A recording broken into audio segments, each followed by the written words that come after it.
Here's a peek at what guests had to say after the show. Okay, here we are. Elliot Spitzer, is your potential capacity as city controller, in your potential capacity, would you be able to revive your efforts to go after the Wall Street greedmeisters? Good question. And the answer is yes. And actually, that's one of the great things about this job, because the controller of the city and controllers, and I've wrote about this in the book, they control the pension funds, in New York City's case, $140 billion. And in the book, I say ownership trumps regulation. We own those companies.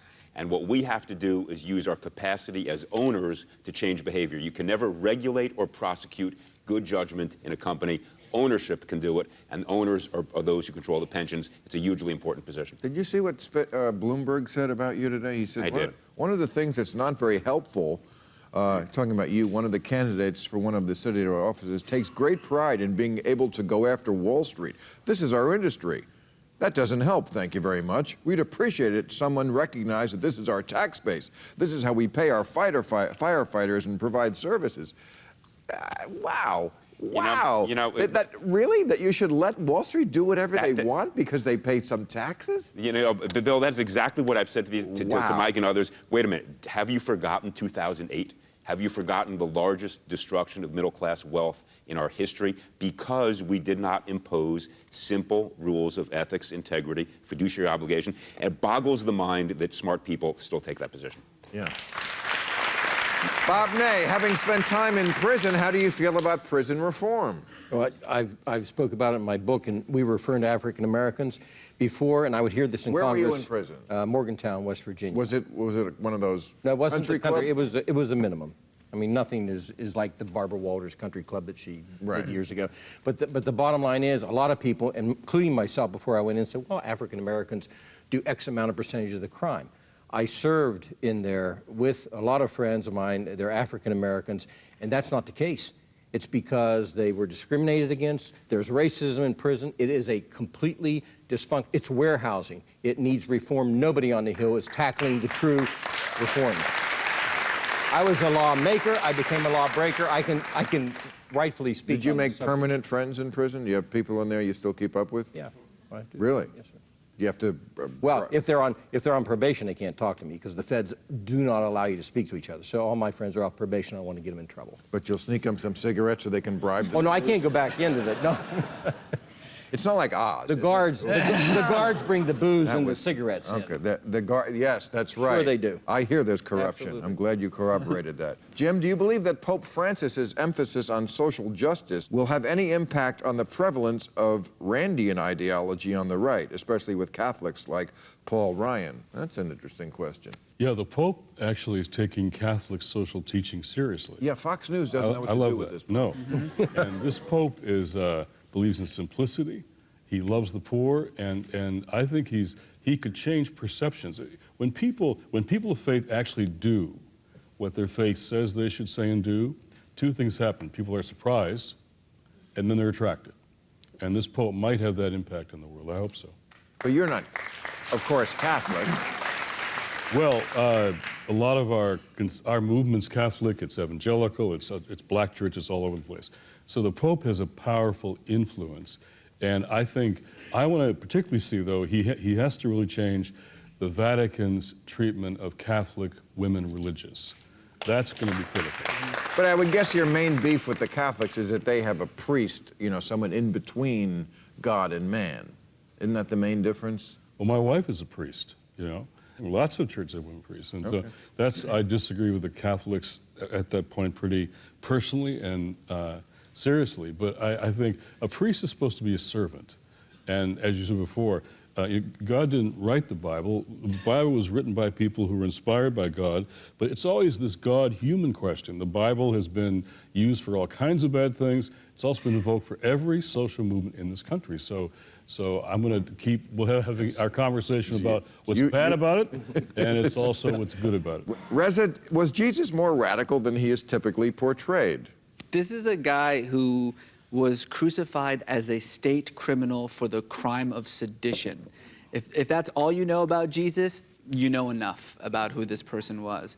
Which is why I love Jim. I'm such a huge fan of Jim's and Sojourners, because the notion, the very foundation of Jesus's teachings, the entirety of his ministry was founded upon the reversal of the social order. That's what he preached about. Everyone always remembers the good parts of the Beatitudes, right? Blessed are the meek, for they shall inherit the earth. Blessed are the hungry, for they shall be fed. They always forget the other part where he says, woe to the rich, for they shall be brought down. He didn't Woe like the rich, to the right. fed, because they shall be made hungry.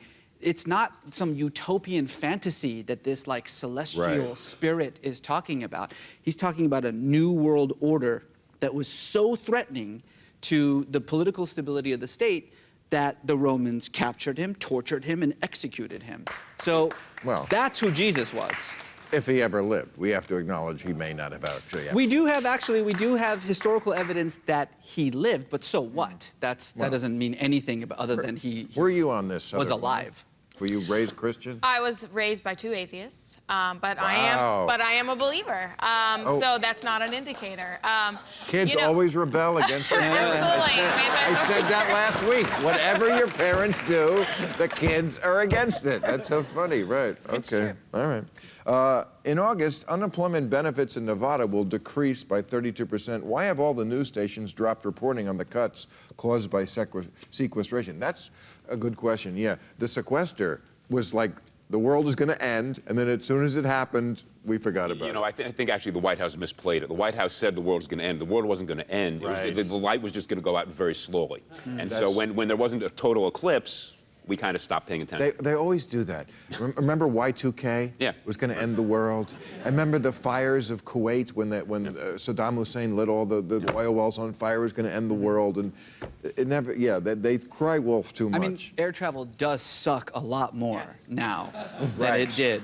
But there, you know, why do we cover air travel going down and not the cuts against Head Start and poor kids? But they have to have fiscal cliffs and emergencies to make the drama, so when they do nothing, it looks like they did something. Right. That's exactly what that's about. What do you think of Virginia's Attorney General? Oh, right, this guy, Cuccinelli, who's running. He's the Attorney General. He's running for governor. He's a beaut, trying to reinstate an anti-sodomy law into legislation. Yes, he I thought this was decided with Lawrence v. Texas in 2003. Right. You know? Was that the one that the Yes, Supreme Court that was ruled the Supreme on? Court. Privacy was protected, and you couldn't have those laws anymore. Right. Up until 2003, you could actually get in trouble for sodomy, which is really anything fun. I mean, you know, it's... that's what I was wondering. Does he know that sodomy also includes blowjobs? I'm not sure if he... Maybe someone ought to tell him. Right. But no, he's trying to hide behind this cover that it's about, you know, going after child molesters. But it's really this old school stuff. They can't get it out of their heads. It's anti-anal sex, because that's what the gays do. What does it mean for democracy when special interest groups increasingly decide what Americans should care about and who they can vote for? Well, that's kind of vague.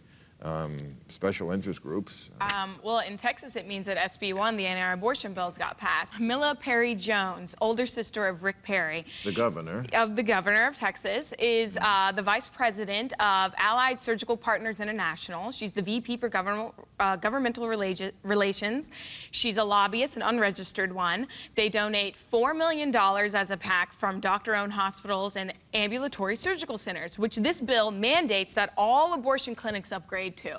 So that's what it can mean. It can mean that in the guise of religion and women's health, you know, once again, the Perry family benefits, and they benefit because of the gerrymandering, which is, I think, they were getting into, and who can vote for it. To put it in a very... Well, also, you need public financing, because when they had the Special Select Committee, it was a lobbyist full employment bill. Everything Jack Abramoff and I did has been made into codified law. It's legal now. That's the real scandal, That is isn't a fact. it? And to put it very... The scandal is what's Everything legal, it's all not legal. what's illegal. And to put it very simply, Elliot knows as well, I would put it this way: the checks have replaced all the balances in our public life. Sure. Well It's as simple as that. Absolutely. Okay. Thank you, panel. I wish we could go on, but we got to close up shop for another week. Thank you, audience. Real Time with Bill Maher, Friday night at 10. Ask Bill and his guests your questions right after the show at HBO.com.